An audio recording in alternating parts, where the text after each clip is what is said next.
Bismillahirrahmanirrahim. Rumah kalau udah jadi surga, maka kita nggak akan pengen keluar. Ketemu istri menyenangkan, ketemu suami menyenangkan, ketemu anak menyenangkan.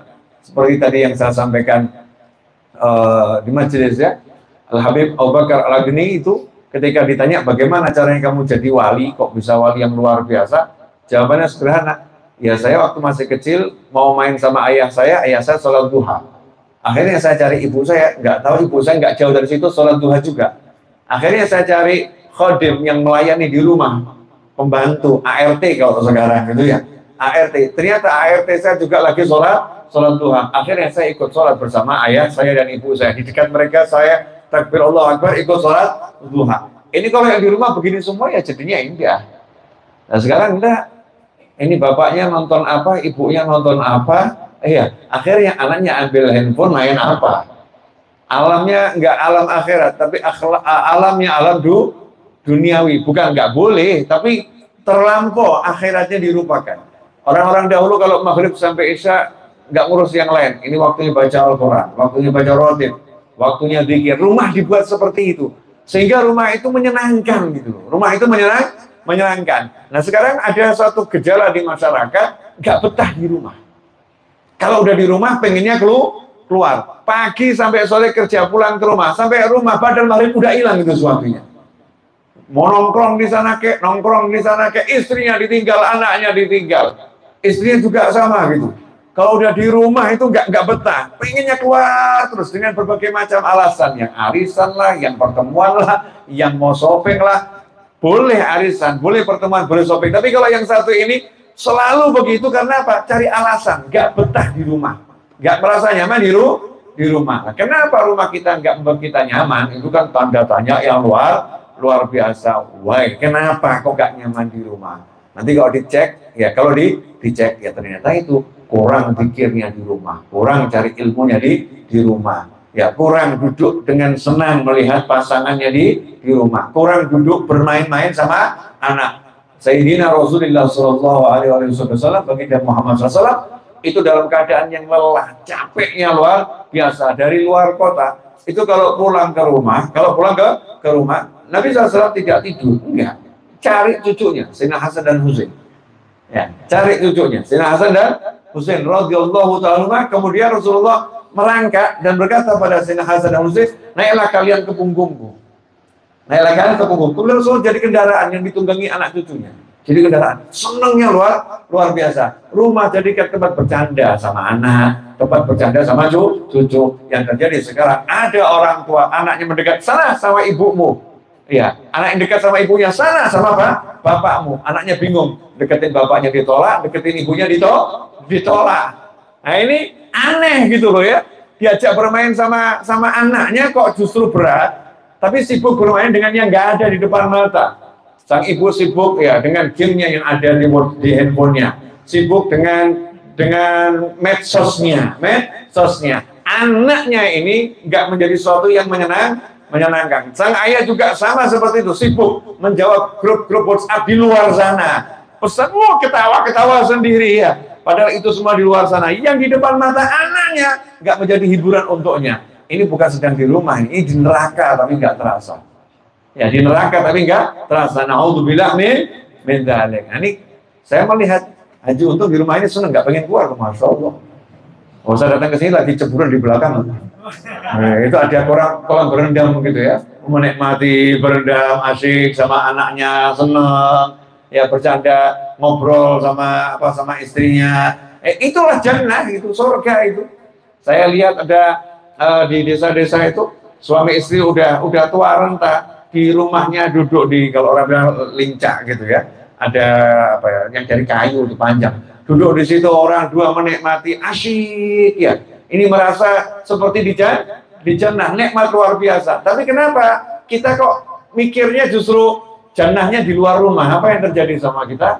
Karena kita belum menjadikan rumah kita tempat ilmu, belum menjadikan rumah kita tempat zikir, belum menjadikan rumah kita tempat bercanda, bersendakuro satu dengan yang lain, sehingga kita mengalami kehampaan hati, hatinya bingung harus Ngapain? Karena diisi dengan nafsu-nafsu yang tidak sesuai dengan apa yang digariskan oleh Allah dan Nabi Muhammad Shallallahu Alaihi Wasallam. Intinya begini, kalau pengen rezekinya berkah, pengen rezekinya berlimpah, salah satu caranya adalah kalau masuk rumah ucapkan salam, ya, kemudian baca sholawat dan salam pada Nabi Muhammad SAW, kemudian baca surat Al-Ikhlas, baca ayat kursi. Insya Allah itu rezekinya akan berdatangan sendiri.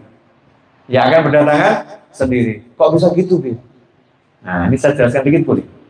Ya, nggak usah lama-lama, ini kan dari tadi, dari mulai maghrib udah maulid kumpul ya. Lanjutkan lagi maulid di sini ya. Lanjutkan lagi ceramah. Setelah itu semua pingsan. Karena ya panjangnya luar biasa. Ini teknik kalau saya mau melarikan diri dari masjid saya ngomong begini. Tampaknya demi kalian, sebetulnya demi saya sendiri. Saya kasih satu rahasia. Tahu iklan? Iklan ya. Ada orang pasang iklan. Kalimat sederhana, kemudian diiklankan di Facebook, di IG, di TikTok diiklankan. Itu barang dagangannya cuma ditaruh. Dia tidak ngapa-ngapain, dia pasang iklan. Tiba-tiba berdatangan pembeli, beli barangnya. Sehingga barangnya habis. Ya barangnya habis. Apa? Sold out. Habis sudah barangnya. Terjual sukses, ludes, tanpa sisa. Padahal dia tidak kemana-mana, dia cuma pasang iklan. Nah kalau orang pasang iklan dengan algoritmanya TikTok ya, dengan algoritmanya Facebook, dengan mesinnya Instagram dan semacamnya, itu bisa menyebabkan pembeli berdatangan. Masa dirimu nggak percaya kalau kamu masuk rumah baca Al-Ikhlas, baca sholawat, baca ayat kursi, kemudian malaikat mengiklankan dirimu di alam sana, wa rizqukum fis sama'i wa ma tu'adun, kata Allah Ta'ala, rezekimu itu ada di langit, yang dijanjikan kepadamu juga ada di langit. Kenapa kamu cari rezekimu di pasar? Mau rezekimu itu di langit. Makanya orang-orang soleh nggak pernah cari rezeki di pasar. Ke pasar itu bukan untuk cari rezeki, tetapi untuk menjalankan syariat ilahi, untuk beribadah, cari rezekinya ke langit. Gimana cara cari rezeki langit? Dengan sholat duha, baca surat Al-Waqiah, baca maulid, baca sholawat, baca istighfar, masuk rumah dengan adab dan semacamnya. Itu amalan-amalan langit. Maka Allah akan datangkan rezeki baik lewat pasar maupun nggak lewat pasar. Ya, baik lewat pekerjaan yang betul-betul ditekuni atau mungkin kerjanya biasa-biasa saja. Allah akan datangkan rezeki. Maka jangan pernah cari rezeki di pasar, karena banyak orang yang ke pasar cari rezeki pulang justru kehilangan rezeki. Betul ya? Tapi ada orang yang dia itu ke pasar nggak cari rezeki, cari temannya, justru di pasar dapat rezeki. Tapi kalau kita pergi ke pasar memang niatnya ibadah, baik dapat rezeki di situ, nggak dapat rezeki di situ, yang penting kita ibadah, niat cari nafkah untuk keluarga. Nanti Allah Ta'ala akan beri kita rezeki dari arah yang nggak pernah kita bisa duga, nggak pernah kita sangka, nggak pernah bisa kita rencanakan. Kenapa? Karena biar langit yang bekerja, jangan kamu yang capek-capek mencari pekerjaan. Biar langit yang mengusahakan, biar Allah yang urus, biar malaikat yang mengirim. Kita cukup jadi penerima. Tapi syaratnya tadi, adab-adab itu dijalankan. Itu iklan-iklan akhirat. Ya, iklan-iklan akhirat. Hakata Allah minkum, walaupun sebentar, tapi kurang lebih udah 25 menit saya bicara. Betul Mas Eto? Ya, cuman kira-kira tapi betul ya? Alhamdulillah ya, 20 menit saya bicara. 20 menit itu banyak atau sedikit? Sedikit, tapi insya Allah barokah. Ya, to be continued. Ya, insya Allah kita bersambung lagi. Siapa tahu saya bisa sebulan sekali main ke sini. Wallahu a'lam. Ini kan ada maulid rutin ya. Ada taklim di sini, saya juga dengar majelis. Saya senang datang majelis. Hadir majelis saya senang hadir, ikut mendengarkan. Nanti sesekali ikut ngomentari. Kan ngomentari satu huruf kan lumayan ya. Ya. Siapa yang ikut membantu kebajikan walaupun dengan satu kata, satu huruf kan termasuk ikut andil dalam kebajikan tersebut. Insya Allah barokah dan manfaat. Hakata walau minkum. Sama ada satu lagi tambahan, boleh. Satu aja, jangan banyak-banyak. Fafirru ilallah. Yang kemarin Jumat saya sampaikan di majlis. Fafirru ilallah. Berlarilah ke Allah. Kan gitu ya. Berlarilah ke Allah. Dengan menggunakan kata firor. Fafirru itu kalau jadinya kan firor, lari meninggalkan. Nah, biasanya firor ini minaz-zahf, lari meninggalkan peperangan, lari meninggalkan sesuatu yang menakutkan. Itu firor. Jadi firor itu lari meninggalkan sesuatu yang menakutkan. Berarti larinya itu kenceng. Larinya itu sama pengen selamat, larinya semacam itu. Tapi dalam ayat ini Allah mengatakan fafiru ilallah, larilah yang kencang dengan senang hati menuju Allah. Larilah yang kencang dengan senang hati menuju Allah. Itu salah satu maksudnya bagaimana? Contoh misalnya dimintai tolong sama ayahnya, tolong belikan ayah pepaya di pasar. Nah, ini harusnya kita lari ke pasarnya. Kenapa? Nah, itu namanya makna fafirru ilallah. Larilah ke Allah. Menyenangkan orang tua itu berarti menjalankan perintah Allah Subhanahu wa Ta'ala. Dipanggil sama gurunya, bisa nggak ke sini? Kita lagi sibuk di kantor, ya tinggalkan tuh kantor, lari samperin gurumu. Itu namanya fafirru ilallah. Nah, kadang-kadang aneh, kalau untuk dunia, masya Allah larinya cepat itu. Tapi kalau dipanggil sama ibunya lambat, dipanggil sama ayahnya lambat, diminta tolong sama kakaknya lambat. Masya Allah, beratnya luar biasa. Tapi kalau untuk urusan duit, itu semangatnya luar biasa. Nah, ini kita diajarkan lari mengejar Allah dengan senang hati. Misal kalau ada tetangga minta tolong ya, bisa pinjam. Misal kita punya kendaraan yang lagi nganggur, tetangga butuh. Bisa saya pinjam mobilnya untuk mengantarkan ayah saya ke rumah sakit, misal begitu ya.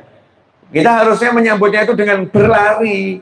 Bukan kita, nanti ya, 2 jam lagi ya, keburu mati.